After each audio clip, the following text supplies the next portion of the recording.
where rugby is happening everywhere.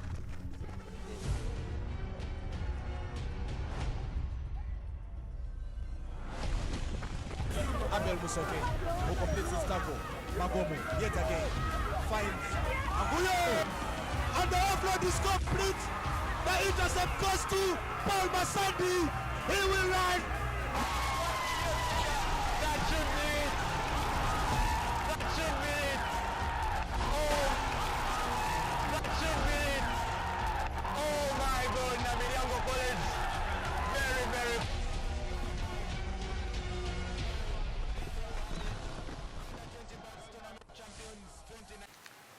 Welcome to the Let's Talk Rugby podcast for this week. My name is Joseph Dungu, your host. With me are two gentlemen. They are our guests for today. I'll give them the opportunity to introduce themselves. I'll start with the gentleman on my right. Yes, my name is Emmanuel Okot, and I'm here for Let's Talk Rugby. Yes, and yes, sir. I'm Edwin Wawire. I'm a Warriors fan and good to be back. Yes, you're most welcome, gents. By the gesture, I guess you guys are really happy that we are talking rugby once again, 2021. So tell us briefly, what was the mood like when rugby resumed? Well, if I could go first, it was spectacular, I must say, to see rugby back on our eyes and screens. It was something we would long for. You watch previous Kratos highlights and now you have it in front of your eyes. I mean, offload after offload, kick and chase try, all those things we're just watching on TV, but now we have it back in our eyes, and I must say it was exciting for me. It was a very fun game on Saturday, and hope for more fun games during the league. Yes. Okot, how did the return of rugby make you feel? I will not object with what Mr. Wawire has said. It was quite interesting. It was something I'd longed for over a year. Yes. So when we were back to the pitches watching, for the few of us who had opportunity, though it's now scientific, it was quite interesting to see the hits coming in like the old days, to see the offloads as Mr. Wawire has stated it. And I mean, the players actually looked fitter than we expected them to be. And that was quite interesting. The coaches have played their part. So it's an interesting one. Yeah, quite interesting, though the league is kicking off in very, very peculiar circumstances whereby we don't have a confirmed sponsor. I hope you guys know that, do you? First time I'm hearing about this, but go ahead. Yes, the last time we hosted the CEO Uganda Rugby, Ramsey Olinga, he told us that the Uganda Rugby Union would make official communication on their pages about the sponsorship deal with now Special Stout, but no communication was made. So we are going into a league. We are playing a league of about 9 games, 8 remaining, I guess, but we have no sponsor. What does that mean for rugby in Uganda? All I could say is what happens to the money that was owed from the arrears from last season. There is that hovering cloud of the 10 million. So that's a story for another day. But we are happy that rugby is back, but from a player perspective and club perspective, it may be difficult to make ends meet if the league does not have a sponsor. There is so much that a club sponsor can do that at times you need overwhelming support from the league sponsor. So we hope that situation can be fixed as soon as possible. Well, that's for the boardroom, but on the pitch, I think everything is going on according to plan. Games were played over the weekend. There were outstanding players for most of the games that were played, but there were no man of the match medals awarded. So do you fancy such a trend to continue? Where did it really go wrong? I, for one, going back to the sponsorship issue, Ugandan rugby is not self-sustaining. Clubs are not self-sustaining. So we need sponsors on board. Yeah? And these sponsors are coming along with big checks. And this is what is going to run our day-to-day activities as clubs. Now, dating back to last weekend where we saw man of the match going home with nothing, I mean, it is quite derailing for a player to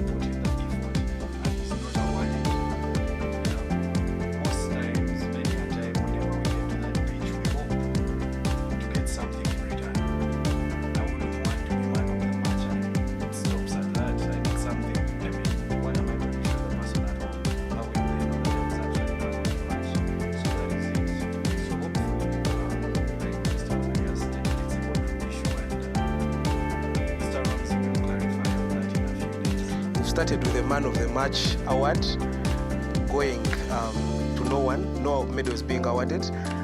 Later on, when there is a winner, the winner will just walk away with nothing as well. That's what I think, because there is no official communication being made at the moment. Fast forward, which game did you watch over the weekend?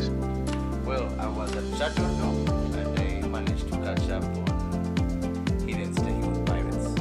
Yes, what a game, what a game, what a game, what a game. I guess you are the same game, right? Yeah, I watched both games at Chateau. Yes, yes. What was your highlight? Sorry to cut you off. What was your highlight of the game? As I said, I think the highlight was the fitness of the players. I think after a long time of not playing rugby, it was good to see a few players stepping up in terms of fitness, being able to manage the game. We could see a few tired legs here and there, but on an overall face of it, I don't think there were very many injuries, very many hamstrings pulled, so you could say it was a good day for players and the fans to watch. I mean, most favorite players did go off injured, save for the cheap and chase and squad try. The squad of mine was completely tough, but other than that, it was a good day for the fans and the players as well. Emmanuel Okot, who was your standout player from that game?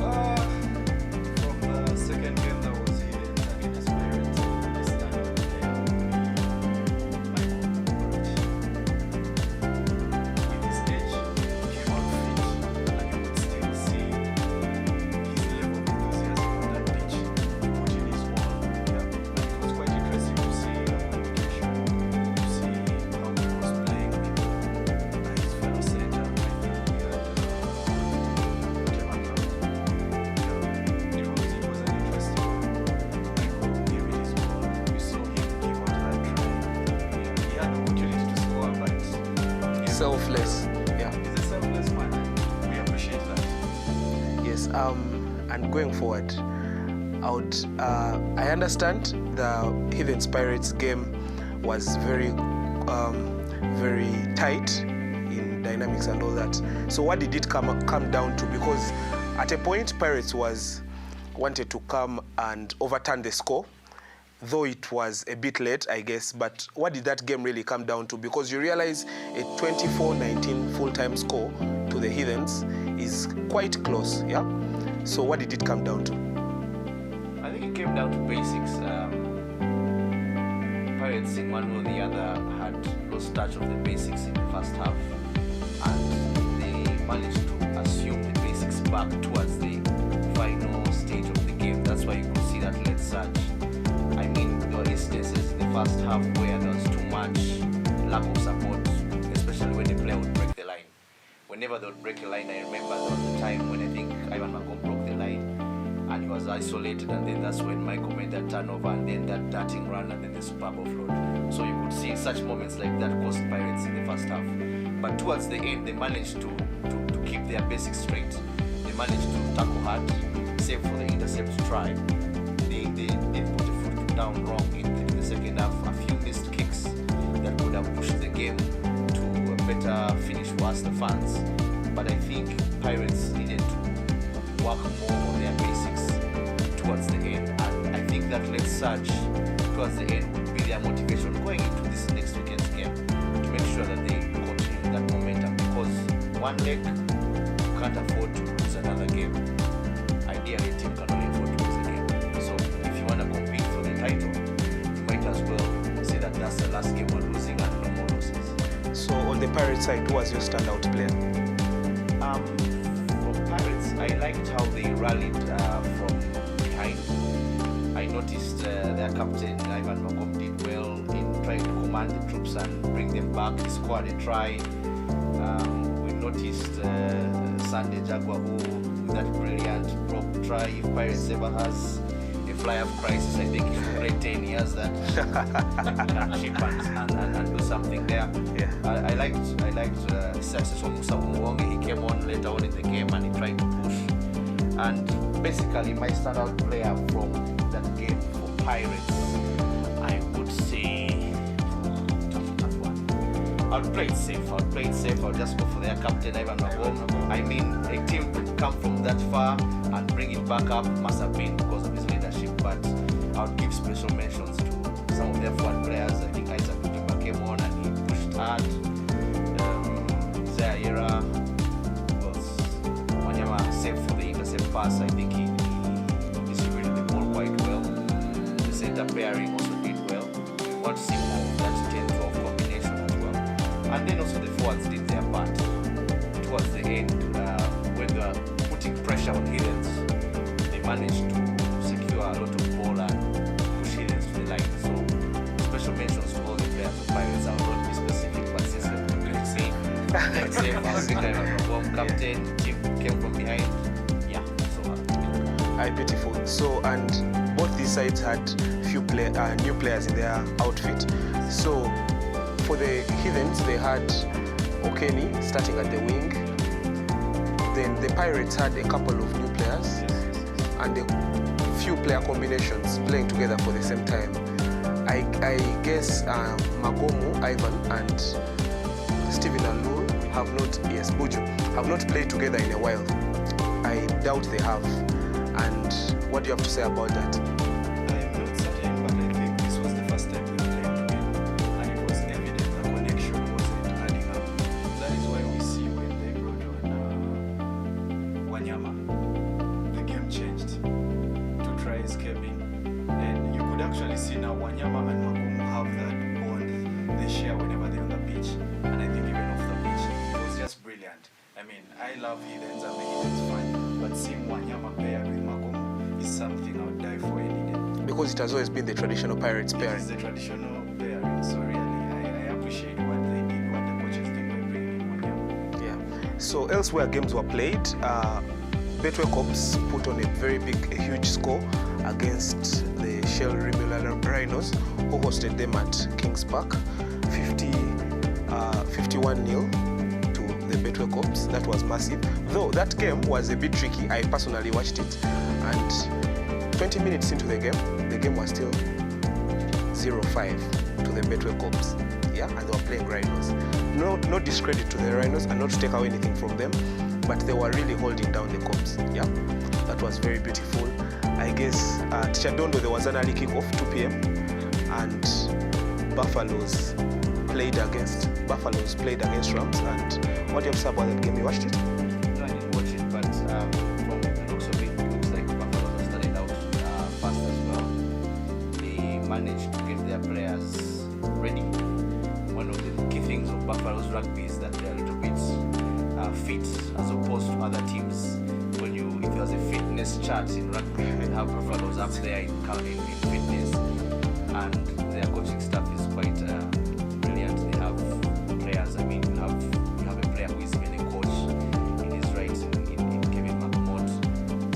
So you have people who can manage to gel around, and the team has been, I don't think, save for the transfers to Heathens and the Heathens players will come down. There hasn't been a major distort in the team. They have very experienced players. They have Manu Kwalo, Bishop O'Neill, then Tindikawa, yes. So I mean, they have a bunch of talented players. We just want to see where Buffaloes can go this season, and let's see what they can do. If we can put up some points on the board and make Chadondo interesting this weekend, I think they're playing Heathens. Yeah, that's a game that we want to watch. Let's see what the old boys from Heathens can do against their current club. I will, and I think we should credit Buffaloes for grooming, because I don't know, I would say this the way I see it, it's like a funnel. Buffaloes receives, or they groom, and they always release their quality into down into the jar of Heathens. That's what I see, but well, and games were played elsewhere. In Makerere, we had the Impis, the Makerere Impis, take on the Mongas from Entebbe, and that was a tight game with the final score being 10-15. And I guess it was a slow start for Mongas. I guess they expected to put on more points against Impis, but credit to Impis and credit to Mongas. Going into game week 2, we have the Chadondo Derby That's Buffaloes taking on the Heathens. Yes. What do you have to say about that game, and what would be your prediction? Well, what I could say is this: it's going to be quite an expansive game. We saw Heathens really taking it wide against Pirates. Usually, you're accustomed to Pirates swinging the ball and you always following, but now Heathens has also mastered that part of the game. I think the center pairing is doing quite well, and they have firepower on the wing. So we want to see that wing battle on at Chadondo. But I think it's such a game like this will come down to who dominate the gain line, and gain line in the sense that whose pack is going to dominate, whose pack is going to gain advantage wherever they attack. I think that's where the crux of the game is going to be won. Whenever you have your pack moving forward, you will always make it swift for your backs to attack. And from how last Saturday went, you see that Heathens has a formidable pack. They have four forwards who can win you a game. I mean, it's good to watch. Silva is playing in the forwards as well. So in addition to brute strength and force, you also have speed in the pack. So Buffalo has to be worried of that. But I would want to see the backline battle. I would want to see Joseph Oyet at fullback, and then Brian Tabarukaus at fullback. I want to see that aerial kick and chase battle. What will happen for both teams? So from my perspective, I think that's why it's going to be one. As you have noticed, I'm still playing it safe. I don't want to leave my cards Close, very close to your chest. My chest, but I wish I could watch that game. I really do, but I'll be elsewhere. Aye. Okot, Yes. don't you think the experience from the new Buffaloes players and their technical team, having Brian Makalama on the technical team and Coach Edgar still with McMurdo on the field, very commanding, he has deep insight on the game, where to play, what to play where and not to, and Brian at the back still, don't you think that would give Buffaloes an edge over the Heathens? No, I actually think the Heathens are going to have an easy ride against Buffaloes, because I had the opportunity to watch the Buffaloes playing against the Rams. Everybody had looked at the Rams as a small side, but I think at halftime it made them 3-3. If you had the opportunity to watch the game, you actually noticed that the Buffaloes won the game after Rams had about players yellow-carded. Yeah, so there was a gap on the pitch. And then shortly after that, I think due to fitness, Rams had 3 injured players at the same time. So you'd give it to Heathens? So automatically, I mean, it's great. Well, The last 2 times, I think Heathens beat Buffaloes, it was at night. So now we're in the day. yes. The last time Buffaloes beat us was in 2018. Legends Rugby Grounds is going to host the Mileke Shield. Rest in peace, Papa Mileke Aredo. Wawire, you're a Warriors fan. What do you think will come out of this game? Well, Warriors already had a game to start the season with. We get to test our combinations against a well-polished Cop side, having beaten up on the Rhinos. We have access to the pitch now. We can train, if I'm not mistaken. So expect a real Warrior turn-up. We never decide to And I like be that a song. challenge. And I like the song. Could you sing it? Yeah, real warrior. Real warrior. Yeah, we're not assigned to cow down on a challenge. We have given Cobs hard times before. We have beaten Cobs before in the sevens, I presume. Correct me if I'm wrong. Yeah. So we're going to turn up that vibe and bring you a challenge. So I think even now he should be the moderator, and then ask me argument. I know, but he has played for Warriors before. You realize he's played for Warriors before. A warrior is a warrior, yes. Then, guys, there's this game. Pirates welcome the Mongers at Kings Park Arena. So we are seeing the Pirates, robbers on the sea, take on people who sell fish on the waters. It's a water battle kind of thing, yeah? So, starting with your court, Mongers is a really strong team. They have very brilliant players, good enforcers. I mentioned to Amos Malik, he's a lock. He has bulked up, good ball carries, lots of positive energy there. They have Joachim, Yes. very strong enforcer. And Pirates coming from a loss to the Heathens, what do you think they carry into this game? Pirates is coming full force. They're coming with all their guns blazing, but it's not going to be an easy ride. And I don't know. Personally, I think the Mongas are going to upset them. It's quite interesting to see Timothy Mwirika back on the pitch. Yeah, that's very true. I'm sure. Number 10, I think it's been over 2 years without us seeing him start. Yes. And Mwirika with his brains, last weekend he scored actually. We expect more from him. Chisano Kim, his fitness is up there. He's going to come all guns blazing. So Pirates, I don't really know.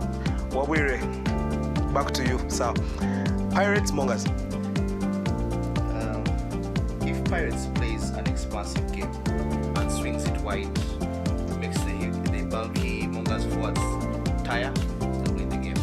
If Mongas plays the Mongas way, Short, compact. trust me, Pirates don't have enough. And there's usually a joke that when you travel to Entebbe, Mongas reduce their pitch to how they desire it. They design it to. Favors there. That's very right. But that's about that. And don't forget to always check out our Kratos shop. We have jerseys for the young children. For the adults, we also have gym equipment and merchandise. www.kratosbrand.com/shop. Any last mentions to the fans or to the rugby community out there? I'll start with you.